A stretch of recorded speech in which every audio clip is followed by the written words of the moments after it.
Bienvenue dans le podcast qui explore la voie de la sagesse de la rose étoilée à travers une quête initiatique de verticalité et de réenchantement de l'âme du féminin gnostique. Une cosmosophie ou étude mystique de l'univers via un combat de l'ombre, où le sacré s'invite dans toutes les sphères de la vie et de l'amour, à travers les symboles, les mythes et les archétypes. Bonjour, je suis Constance. Je me considère comme une pèlerine de l'âme. J'ai moi-même arpenté un chemin escarpé et souffrant vers les cimes de l'émerveillement dans la complétude intérieure de l'amour et de la lumière de la conscience.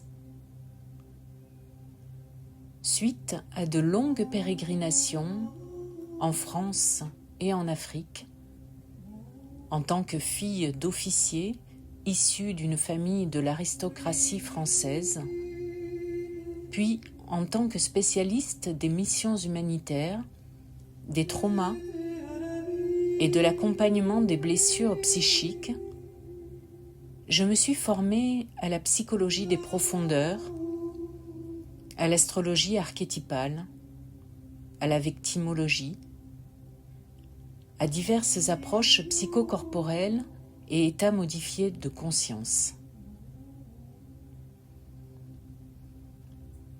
Je suis aussi pionnière de la Via Magdalena sur un chemin de vérité et de noblesse du cœur souverain et de sagesse féminine au sein de la lignée de la rose.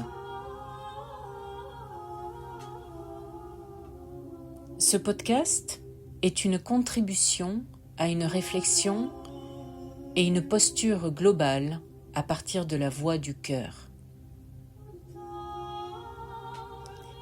Alors, bonne écoute à vous, et si vous aimez ce podcast, prenez un instant pour liker et vous abonner pour contribuer.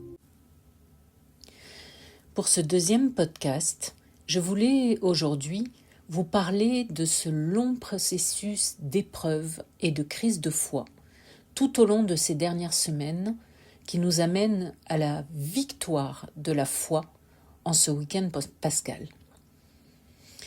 Le point vernal a été atteint depuis quelques jours, ouvrant un cycle de renouveau et de réenchantement de l'âme du monde. La nature exulte dans le grand réveil renforcé par la dynamique pascale qui vient nous traverser et mettant un terme à notre hiver intérieur, et ce, malgré l'hiver persistant au dehors. Faisons un petit récapitulatif du mois qui vient de se dérouler.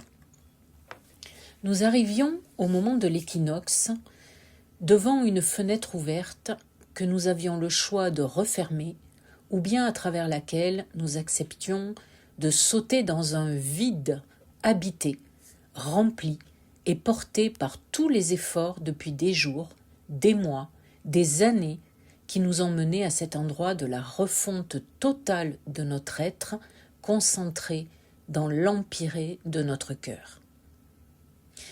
Là où il s'agit d'inventer une toute autre manière d'être au monde, en ce temps d'émergence du printemps, d'une année qui façonne la naissance d'un nouveau projet, dans le renouvellement d'un cycle de 9 ans. L'avènement de l'énergie originelle et de réinitialisation associée à une configuration astrale stimulante et créatrice qui rend floue une mémoire d'eau et de feu. Car l'équinoxe avait été précédé la veille par une nouvelle lune dans les derniers degrés Poissons qui fermait la saison des éclipses et s'accompagnait donc d'une ultime impulsion et exigence évolutive qui coïncide avec le feu porté par ce nouveau cycle. La nouvelle lune, qui était accompagnée du nœud nord en Poisson, conjoint à Mercure rétrograde et Mars,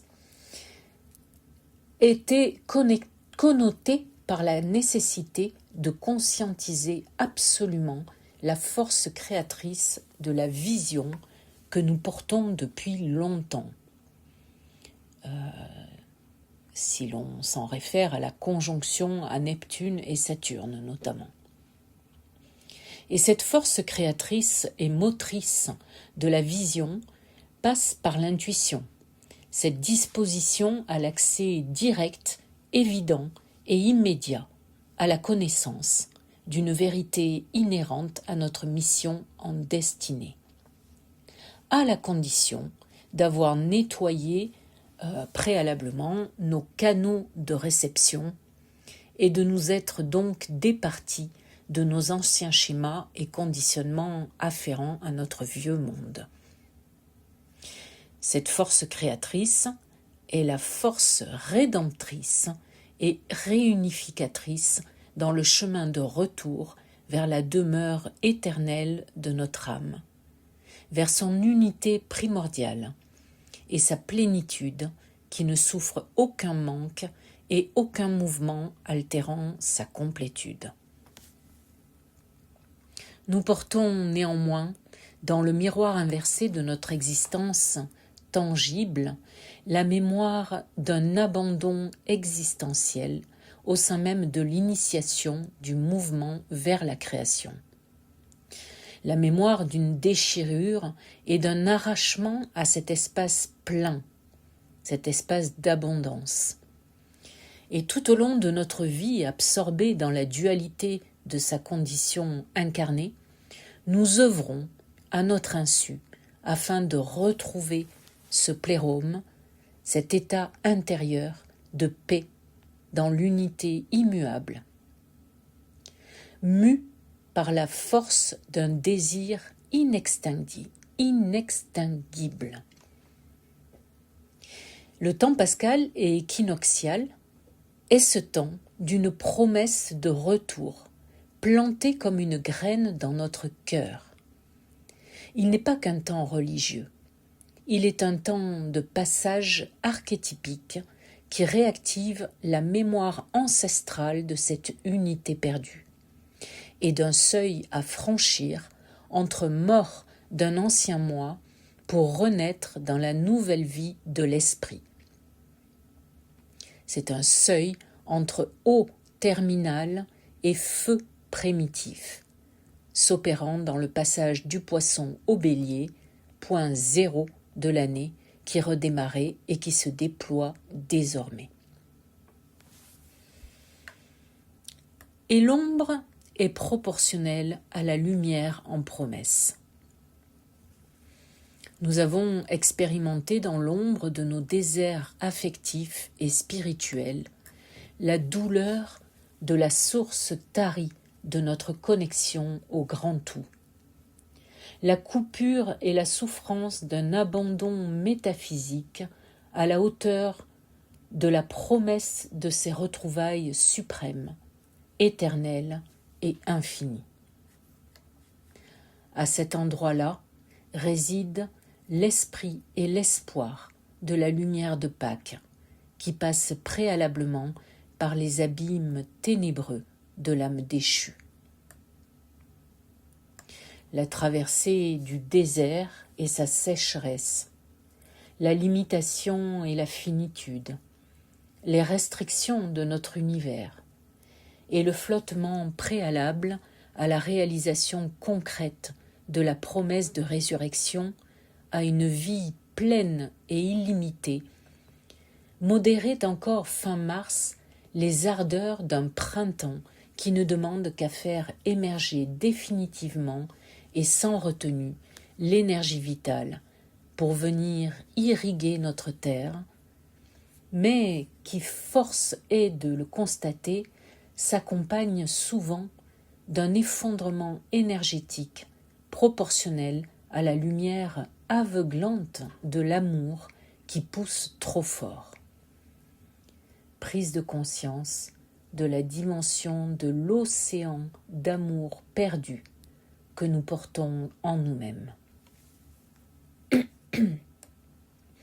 Avant la joie de la libération dans la renaissance et la reconnexion pascale, cette ambivalence s'exprimait par la douleur décapante de l'absence, de la déconnexion, de l'incapacité à aimer de manière plus inclusive, et le sentiment de néantisation, de manque, d'abandon, d'indignité à être aimé et d'être à la hauteur de l'amour inconditionnel auquel tout un chacun aspire. Ce chemin de croix oblige au lâcher-prise, malgré les frustrations, et à consentir humblement à l'ultime sacrifice, dans le sens de faire sacré, du don total de soi dans l'imperfection pour renaître à la vie dans l'amour et l'inclure sous toutes ses formes afin de renaître à soi-même et au monde. Voilà donc l'enseignement important de l'équinoxe de printemps, concomitant à la nouvelle lune en Poisson, mais aussi de Vénus en Bélier, alors à ce moment-là, qui était aussi conjointe à la lune et toutes deux en quinconce à la lune noire.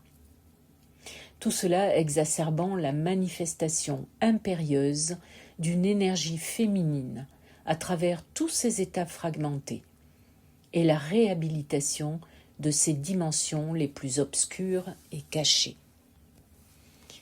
La voie de la vie et de l'amour qui se ferait un passage, malgré les assauts d'un monde guerrier. Et l'enjeu était alors de nous inviter à mobiliser toutes nos forces pour tout donner, quand bien même l'impression est celle de crier dans le désert, dans le vide, que l'envie de vivre et le sens s'étiolent, inclinant au repli dans un cocon protégé des affres extérieurs, alors que le monde et la nature invitent à la jouissance des sens dans le grand réveil, mais pourtant ne proposent que des agressions. Malgré les peurs, le moment était pourtant à lâcher les résistances, le tribut étant de sacrifier sur l'autel de l'amour l'ego limité, restreint, étriqué, enfermé dans ses anciens schémas, mais pourtant omniprésent, et appelant comme un enfant la présence rassurante d'une mère face au grand mystère de l'inconnu. Pour autant, impossible de forcer l'expérience de la grâce pour accueillir les bénédictions divines. Arpenter son chemin de croix durant la traversée du temps pascal nous amène souvent à revivre dans l'intimité de notre cœur l'expérience intense de la douleur christique. Mon Dieu, pourquoi m'as-tu abandonné ?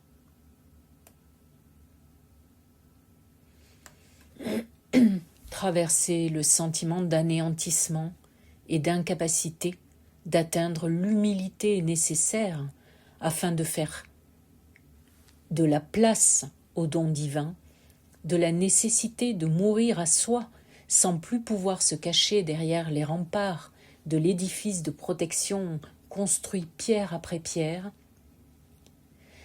est une douleur incommensurable, réactivée à chaque passage de cycle pascal et de révolution solaire. De surcroît, quand celle-ci coïncide avec une nouvelle révolution solaire individuelle. Quand la vie est tournée vers le travail intérieur de l'ombre pour polir le diamant, et que toute l'énergie est offerte à la dimension oblative, l'effondrement ponctuel guette dans la prise de conscience d'un Graal inatteignable, de notre petitesse, dans le sentiment de vanité et la dimension pitoyable de notre être face à l'immensité de la force d'amour perdue qui nous dépasse et nous projette seuls et abandonnés dans notre propre désert d'amour. Regardons avec compassion cette blessure d'abandon et de la perte. Elle nous parle au fond et de manière métaphorique de notre véritable mise au monde, dans notre vérité la plus nue. Elle nous parle de mise au jour et de rayonnement auquel nous résistons car nous nous sentons encore tout-puissants, éclairés par une fausse lumière, celle de nos croyances. Nous croyons que nous décidons et maîtrisons notre don à autrui, et du moment de cette naissance et offrande au monde. Mais nous nous trompons. Nous sommes nés pour comprendre que nous avons été choisis pour être le sanctuaire de l'amour infini, et que nous n'avons qu'à le recevoir véritablement sans effort de la volonté pour renaître. Pour autant que nous supportions de soutenir et maintenir le regard au fond de la crypte où irradie le diamant et sa lumière incandescente sous la fange de nos peurs. Et pour autant que nous n'espérions plus la lumière comme une attente de reconnaissance extérieure pour en tirer profit pour nous-mêmes.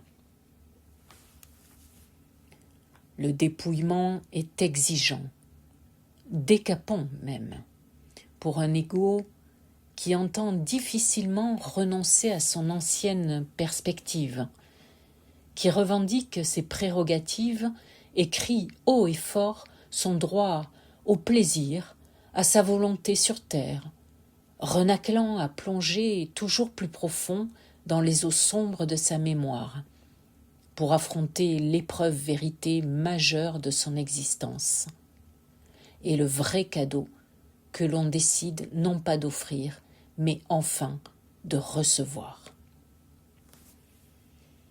Le véritable combat est le combat de l'ombre et la victoire sur soi-même. Et la paix n'existe qu'à l'intérieur.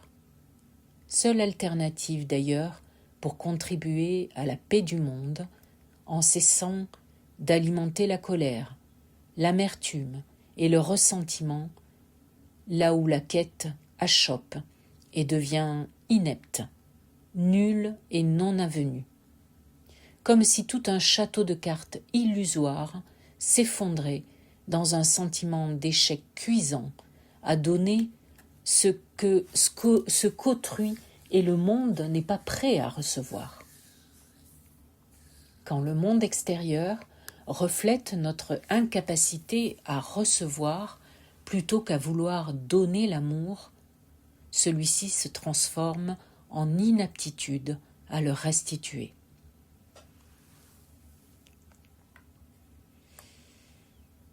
Dans cette ultime phase de mort intérieure avant Pâques, la conjonction de Vénus à Chiron en Bélier, maintenant Vénus est déjà passée en Taureau, mais il y a à peine 2 jours elle était en Bélier. Cette conjonction nous apportait un éclairage très intéressant, une clé d'enseignement pour notre renaissance, en posant la question de notre ipséité. Notre ipséité, ce qui fait que notre identité, l'être que nous sommes, n'est réductible à aucun autre. Et cette conjonction, toujours opérante, entre Vénus et Chiron, pose aussi la question de notre valeur intrinsèque à défendre comme un territoire, de notre légitimité par rapport à l'amour qui reçoit pleinement et qui renvoie à la blessure originelle et existentielle, celle de ne pas se sentir digne de l'amour suprême. Cette fêlure, ce talon d'Achille, tout ce qui renvoie à l'ombre de l'amour, ce joyau de l'être abîmé dans la chute de son âme dans la matière, et dont la beauté et la pureté intrinsèque doivent être reconquises. Mais le sentiment d'avoir à se battre pour se faire est un piège. Faire et agir à outrance, tomber dans une forme d'hyperactivité pour compenser le manque, le vide, la peur d'être anéanti dans ce sentiment d'abandon de l'amour et à l'amour, et pour mériter d'être aimé, quitte à finir par blesser soi-même, car l'on va agir avec zèle et paradoxalement avec égocentrisme, pris dans le cercle vicieux de la volonté frénétique de réparer en faisant toujours plus à l'extérieur et en conquérant un espace et une place qui ne sont en réalité pas vacantes, car l'amour est partout et ne manque nulle part. Pourtant, la peur de l'exclusion, la peur de sombrer dans l'oubli et le manque de l'inexistence agissent comme si l'on était en compétition avec une dimension objectalisée et projetée de l'amour extérieur, et que l'amour devenait alors objet de possession, de conquête et d'âpre lutte pour exister. Une illusion pourtant, car l'existence est intemporelle et éternelle à l'intérieur de notre cœur.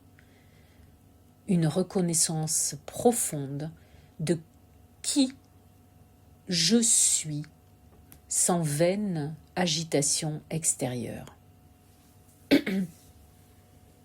En réalité, l'amour n'a jamais disparu.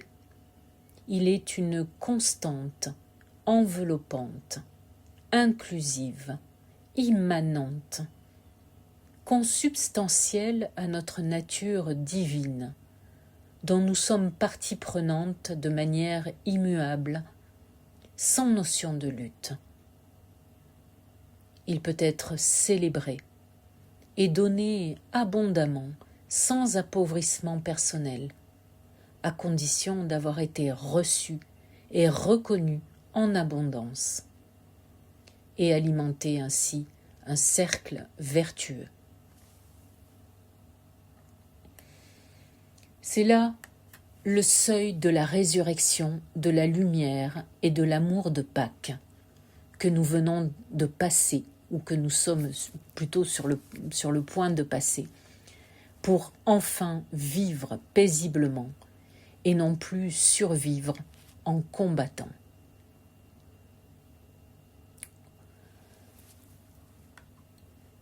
Auparavant, le mois de mars nous a fait osciller. D'un côté, dans des énergies concentrées dans les eaux terminales du Poisson,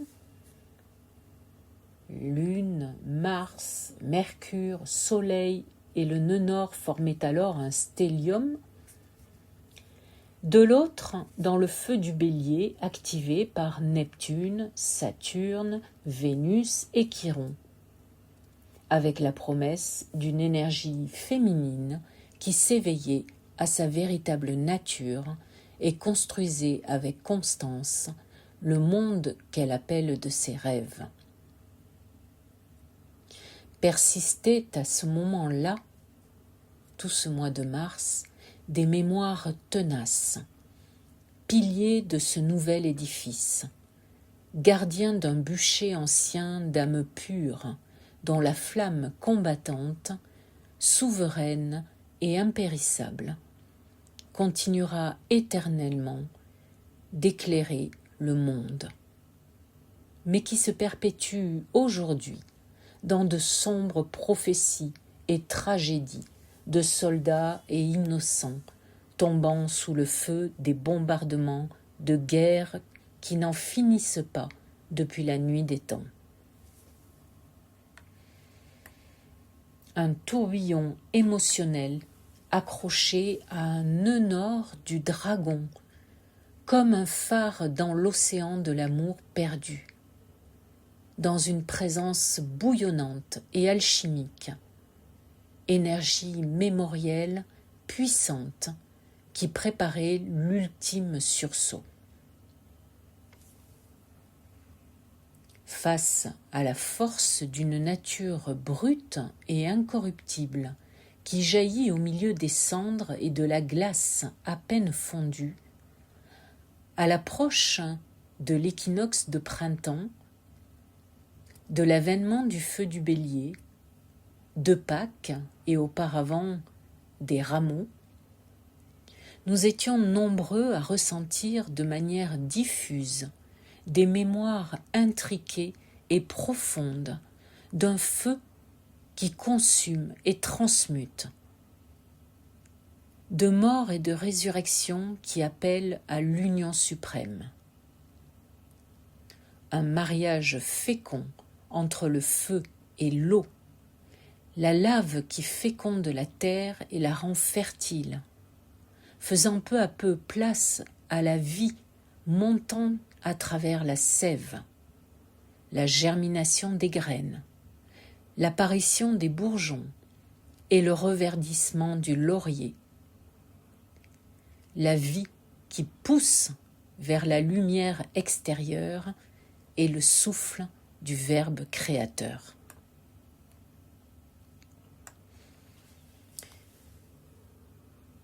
Une énergie draconique est à l'œuvre en ces temps de changement profond. Un mélange d'énergie démoniaque et d'énergie angélique. Une énergie qui métamorphose. Et l'énergie chinoise nous le dit bien. Nous venons de quitter l'année du serpent pour rentrer dans celle du cheval de feu. Une énergie impétueuse, mais qui utilise un feu transmutateur dans la continuité de celle de l'énergie transformatrice du serpent. Quant au nœud lunaire, qui représente l'énergie draconique, qui la symbolise, ils sont en mutation. C'est bien ce que nous demande aussi le travail avec des portails bien particuliers que sont ceux de l'axe du dragon dans notre thème astral. Les nœuds lunaires, et notamment le nœud nord, notre boussole, laquelle ne peut véritablement indiquer la juste direction de notre âme en chemin de retour vers l'esprit, qu'à condition de s'appuyer sur notre histoire et son tissage profond des fils d'un vécu incarné, inscrit dans les mémoires transgénérationnelles et dans les méandres d'une lignée tant individuelle que collective, au cours de ces derniers mois et années. Le dragon est cette énergie qui s'éveillerait au moment de notre naissance, dont les flammes crachées du feu sacré constitueraient la part de notre être demandant à être transmuté. Le parcours vers le nœud nord de l'écliptique symbolise le chemin de retour vers la source de la création à accomplir dans l'esprit, tandis que le mouvement du nœud sud représenterait notre chemin d'involution et de reproduction de nos expériences dans les énergies d'action et réaction. Des cycles de 9 ans scandent ce chemin évolutif, permettant progressivement et de manière non linéaire de s'approcher peu à peu, de manière initiatique, du noyau de notre absolu et de notre destinée, en subissant les tribulations, des joies et tourments de l'âme qui cherche son fil d'Ariane vers l'unité originelle, rattrapée de manière récurrente au fil de ses pérégrinations par les nécessités de l'incarnation et de l'ego. Un ego qui engendre la réouverture ponctuelle d'une plaie béante existentielle, comme une invitation à accueillir le trou noir infini de notre cœur étriqué, ce néant du manque dans l'océan d'amour dont nous ne nous sentons pas dignes. Un appel à se jeter dans le vide pour y rencontrer la part de l'infini mystère et accomplir le sacrifice suprême dans le don de soi.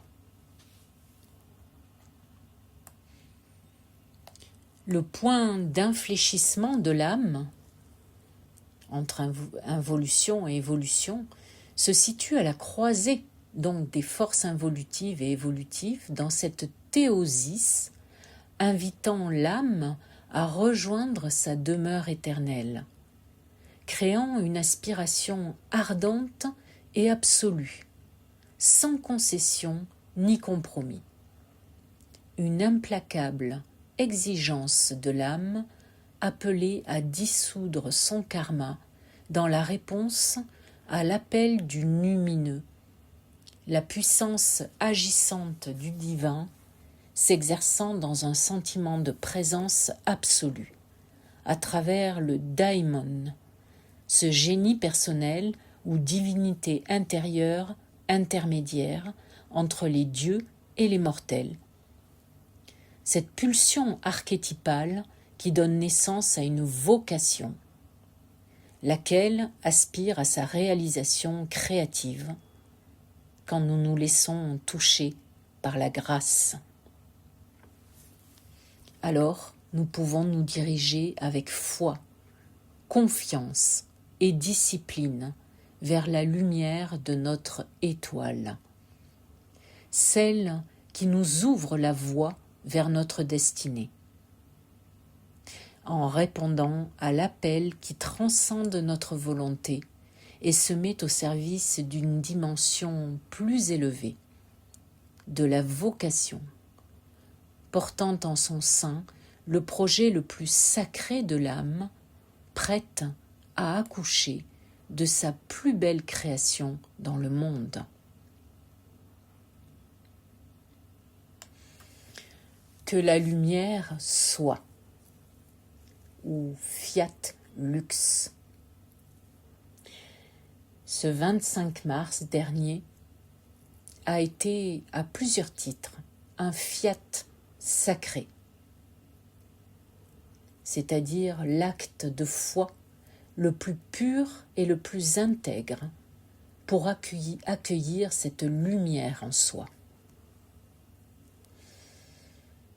Il y avait à ce moment-là Saturne qui est rentré dans le cœur du Soleil originaire en Bélier, comme dans la genèse de la purification de son véritable pouvoir. Et puis, l'ange a visité une femme immaculée entre toutes, entrant dans le sanctuaire du mystère primitif, à travers ce qu'on appelle l'Annonciation. Le oui de la terre au ciel qui l'a fécondé, le oui marial au divin qui se fait chair, le oui à l'invisible qui se manifeste discrètement et sans bruit, le oui au Verbe créateur, le oui au silence du mystère qui s'incarne en secret, le oui au vide qui devient plein, le oui à la volonté qui s'efface devant l'abandon de soi, l'ouverture d'un espace illimité dédié à la lumière et à l'amour. Cet acte de foi nous rappelle à tous que notre âme est déjà tournée vers l'infini et qu'elle ne requiert plus que notre assentiment pour rayonner dans sa sagesse. L'éternité trouve la porte de notre cœur et de notre âme et se ferait un passage pour se déverser dans notre monde qui peut l'accueillir. Car nous avons consenti avec une conscience, une responsabilité, une maturité et une intégrité initiatique et nouvelle qui ont purifié notre âme et l'ont rendue transparente, enluminée par le feu solaire dans sa révolution. Et l'aube d'une nouvelle ère est arrivée. Le nœud nord, indicateur, comme déjà dit, de cette boussole conduisant vers le destin, conjoint à Mercure et à Mars, peu de temps auparavant, est actuellement dans la dernière phase de son cheminement en Poisson, dans le signe du Poisson. Il venait renforcer la nouvelle lune du 19 mars, qui initiait un nouveau cycle de 6 mois, autant qu'elle clôturait l'année astrologique par un bilan dans les eaux terminales, amenant la résolution de problématiques appartenant au passé. Comme si le rêve porté par l'âme qui demandait à s'incarner et à se libérer des empreintes surannées de vieux cycles désuets, confère la Lune conjointe au Soleil, à Saturne et Neptune en Bélier, et de sextile à Uranus et Pluton.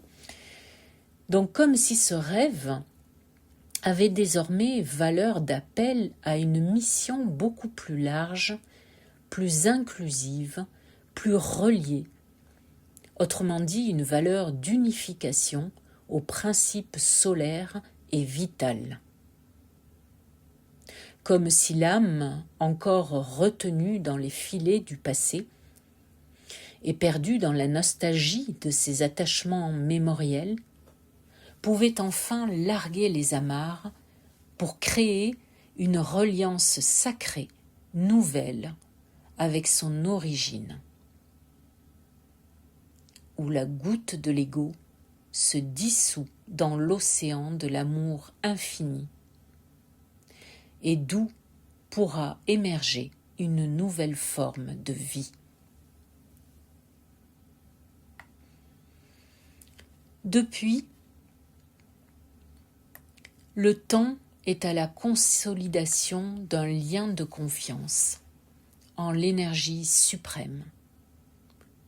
Notre foi est le lien qui nous unit au soi, à la force transcendante et créatrice de l'univers, et les faire rayonner sans attente ni illusion, dans l'humilité et l'acceptation de l'épreuve vérité, était sans doute la chose la plus exigeante que nous avions à assumer de manière responsable, courageuse et consciente. À ce moment-là, il y avait dans le ciel une conjonction Soleil-Saturne-Neptune en Bélier, une triple conjonction. La semaine du 23 mars, où il se retrouvait combuste à Saturne, le Soleil venait en effet fortement activer ce passage exceptionnel d'une aspiration puissante à réaliser notre rêve héroïque.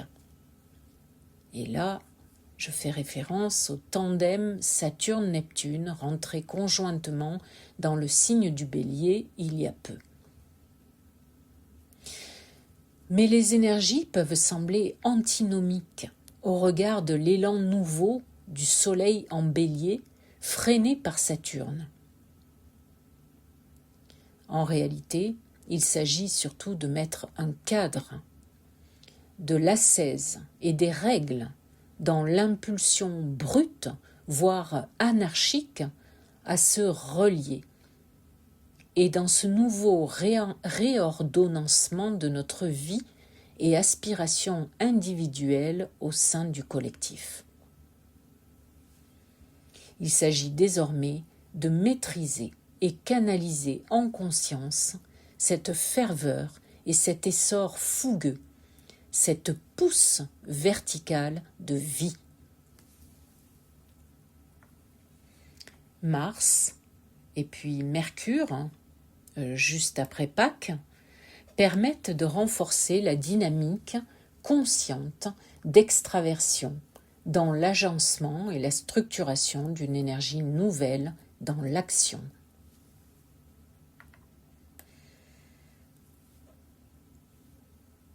Une ultime porte nous a permis d'accéder, ces tout derniers jours, au point vernal ou point zéro de l'âme dans le passage sacré de Pâques depuis le fiat, depuis l'acceptation, autrement dit, d'accueillir l'abandon de soi à une instance supérieure et le silence assourdissant du vide sidéral contenant notre nouvelle réalité interpersonnelle dans sa totalité et en reliance avec le monde extérieur.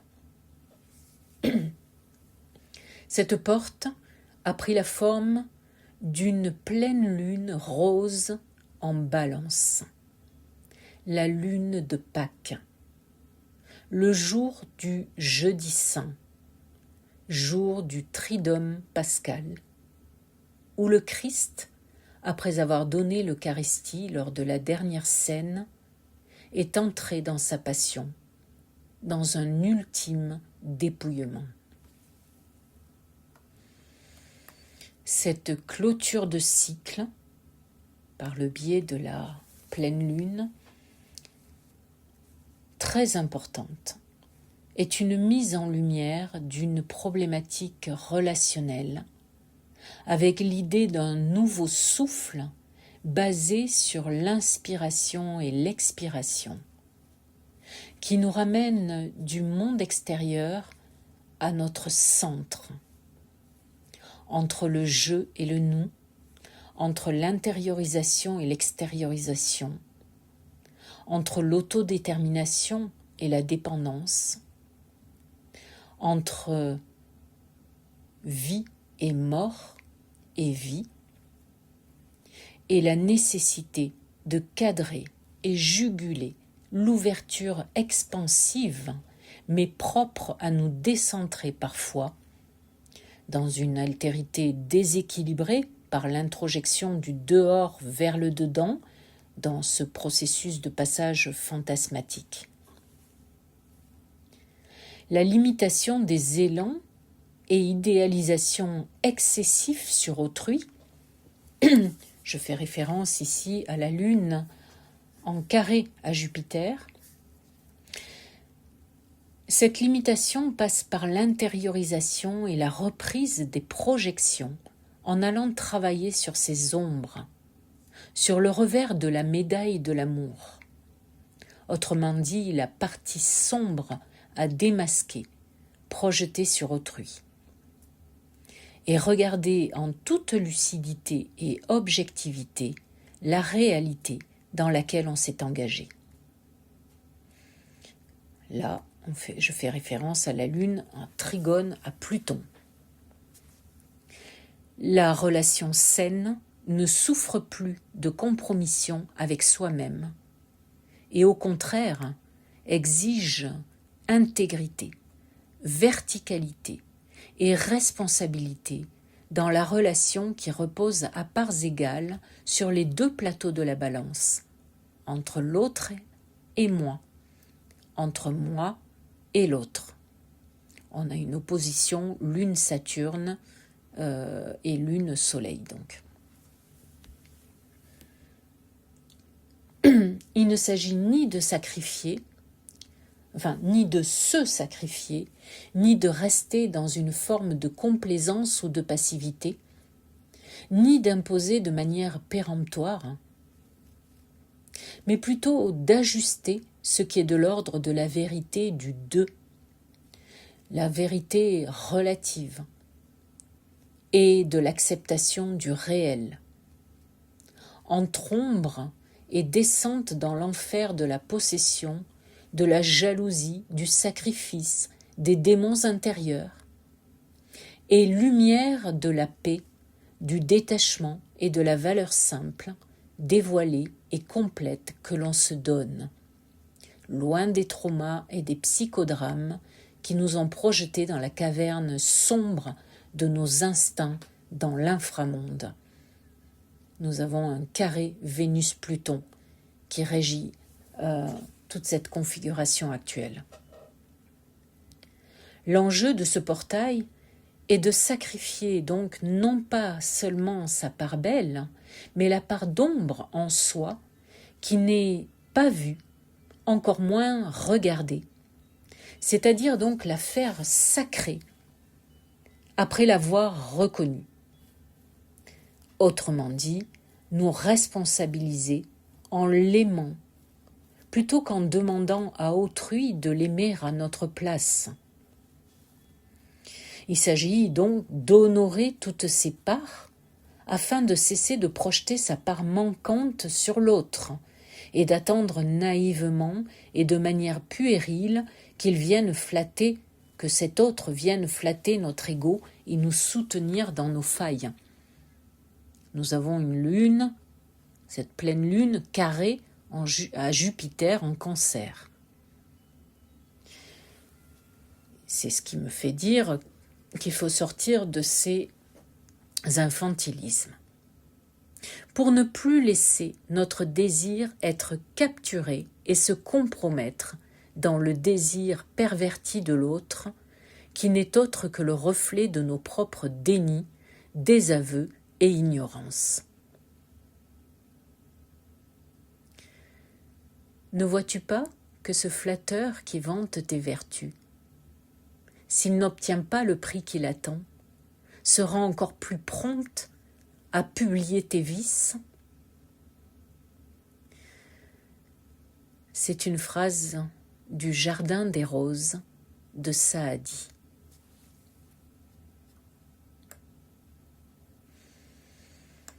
Dans ce retournement de conscience se trouve alors le véritable cadeau de Jupiter en Cancer.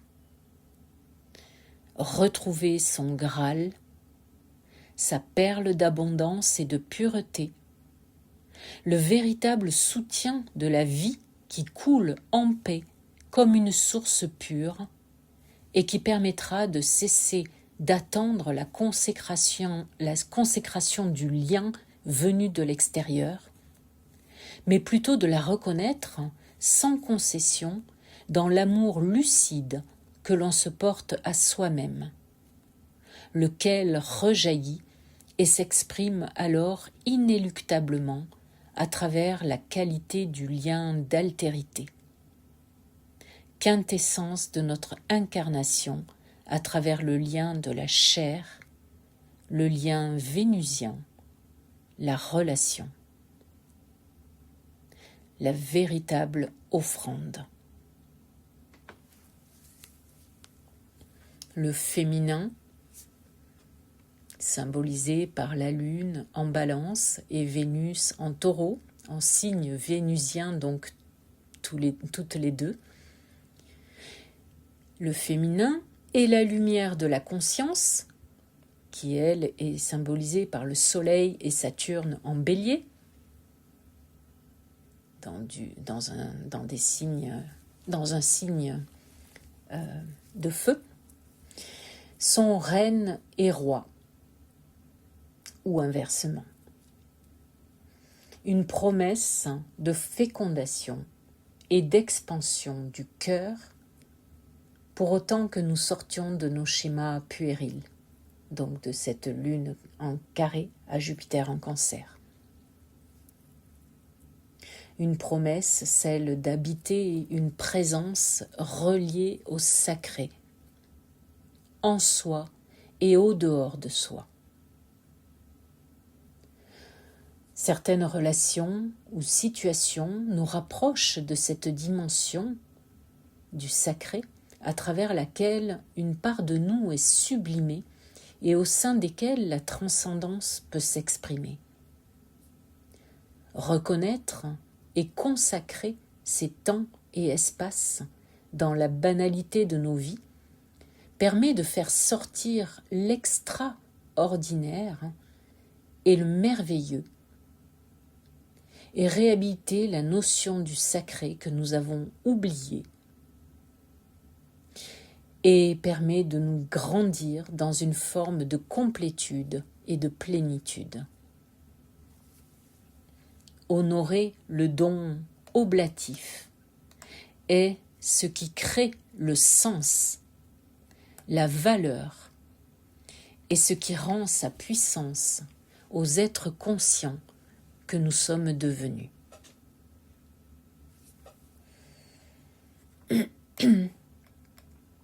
À cet endroit de l'acceptation du mourir à une part de soi idéale, donc le véritable sacrifice au-delà de la perte symbolique de l'autre, de l'alter ego, qui est réactivé par cette pleine lune en balance.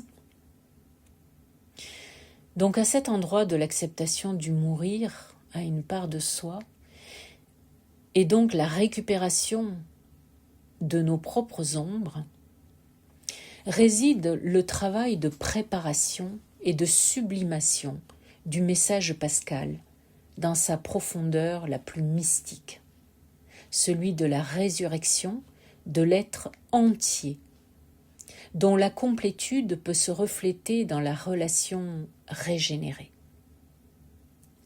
Marie-Madeleine, l'aimée de Yeshua, anéantie au moment de la crucifixion, survivra au Christ crucifié une 30aine d'années dans un désert, pour qu'elle puisse connaître sa vie cachée et pour qu'elle puisse s'assimiler encore davantage à lui.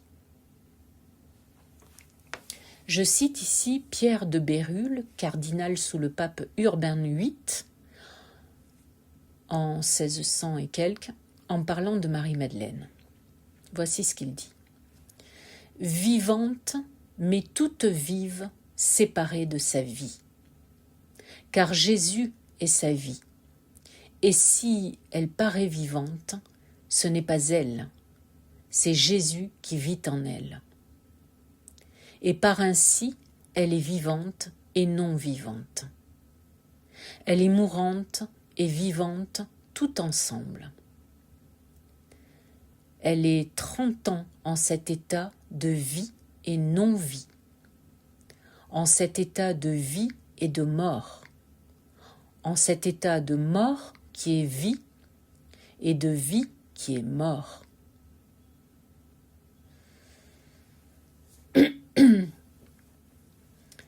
Marie-Madeleine n'est plus rien, elle est absolument anéantie.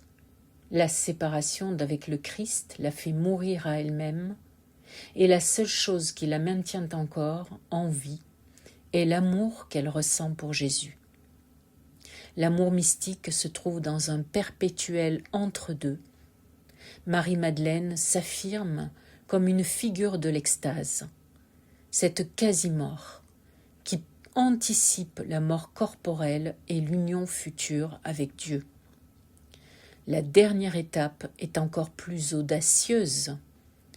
Une fois Madeleine anéantie, elle peut devenir Christ. Dixit Régis Burnet dans Marie-Madeleine de la pécheresse repentie à l'épouse de Jésus, dans son livre.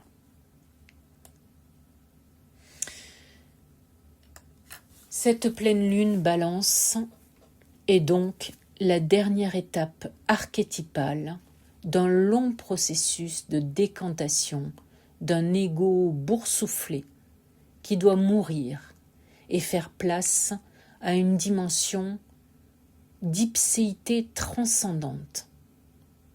Ce caractère irréductible et unique d'un être en relation qui le ramène à sa dimension la plus sacrée et donc au divin introjecté. Une pleine lune quintessentielle de l'altérité révélatrice où, selon la Kabbale, Dieu se retire de lui-même pour permettre l'émergence du monde. Ce retrait n'est pas absence, mais repli, une contraction par laquelle l'infini se creuse pour faire place à l'altérité. Ainsi naît un espace paradoxal où le divin se voile pour que l'être advienne.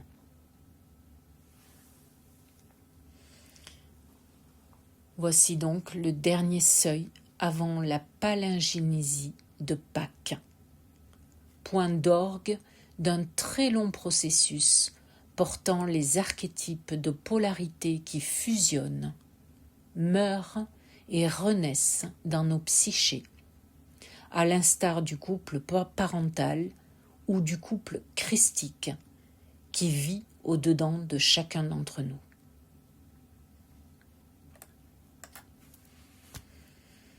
Alors, que vous adhériez ou non à la dimension religieuse, qui vient toutefois du latin religere, qui signifie relier, osez ouvrir la porte de cette symbolique pascale pour enfin renaître à votre substance véritable.